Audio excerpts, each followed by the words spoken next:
गोवा का ये पोलेम गांव, ये मुकेश का गांव है और यह सी बीच पर बना हुआ ये छोटा सा गांव। घनी आबादी तो नहीं है लेकिन पेड़ पौधे और घने जंगलों से ये भरा हुआ गांव। ये समुद्र का किनारा है जिस पर मैं खड़ा हूँ और ये पीछे देख रहे होंगे ये पोलेम गांव है। किनारे तक, एक किनारे से दूसरे किनारे तक नारियल के पेड़ भरे हुए हैं और कितना अच्छा लगता है। ये सुबह का समय है,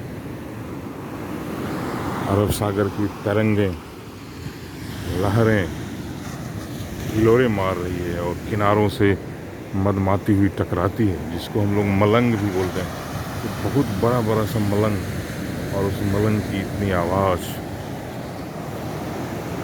इस किनारे पर रहने वाले लोग मलंगों की स्वर से बेखबर होते हैं क्योंकि जीवन भर वही देखते हैं बचपन से, इसलिए उन्हें कोई फ़र्क नहीं पड़ता ये सागर में उठने वाली मलंगें कितनी आवाज़ करती है। ये बगल में एक पहाड़ है एक तरफ और ये गांव है। ये इसके अंदर छोटे छोटे से घर हैं, ये नारियल के पेड़ और ये फिर दूसरी तरफ भी पहाड़ है।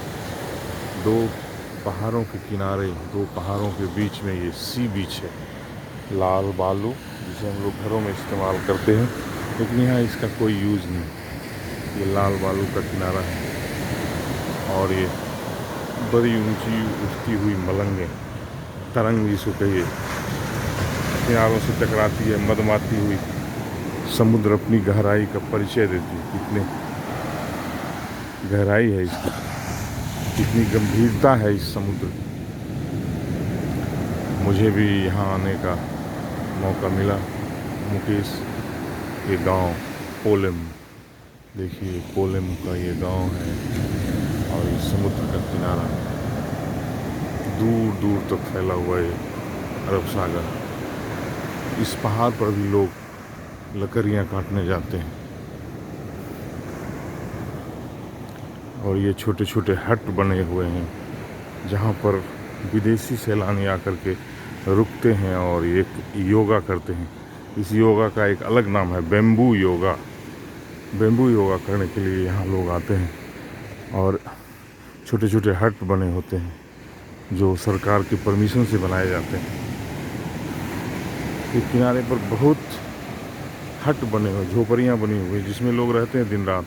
यहाँ आकर के 10 दिन 15 दिन रहते हैं, योगा करते हैं और मन को शांत करते हैं, फिर चले जाते हैं। अभी इसका ऑफ सीज़न है लेकिन अक्टूबर नवंबर से यहाँ भीड़ बढ़ जाती है। यहाँ ये सूर्योदय का समय, धीरे धीरे भगवान दिनकर भास्कर अपने क्षितिज पर आते हुए, अभी बहुत सवेरा है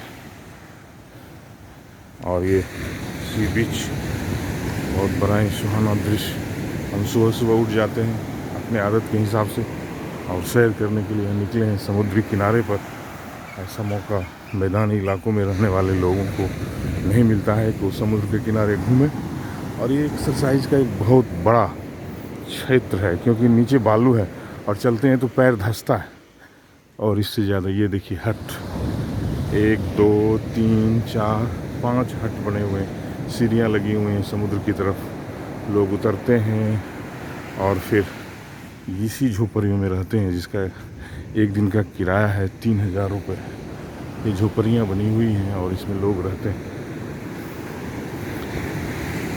मैं भी समुद्र के किनारे चल रहा हूँ, इस बालू में पैर धंसता है, फिर निकालना पड़ता है जोड़ लगा करके। तो ये एक्सरसाइज अपने आप होता रहता है। इसमें 1 घंटे आध घंटे टहल ले तो पूरे शरीर का व्यायाम हो जाता है। ये बहुत बड़ा सुंदर सा ये छोटा छोटा घर, ये नारियल के पेड़ सजे हुए एक तरफ से किनारे पर, एक छोर से दूसरे छोर तक ये नारियल के पेड़ सजे हुए सजाए गए हैं। देखिए किनारा और ये समंदर और आगे चलने पर वहाँ बीच बीच में भी पहाड़ के पत्थर के कुछ बड़े बड़े टुकड़े दिखाई पड़ रहे हैं। उससे जब चट्टानें टकराती हैं, उससे जब लहरें टकराती हैं तो और ज़ोर की आवाज़ होती है।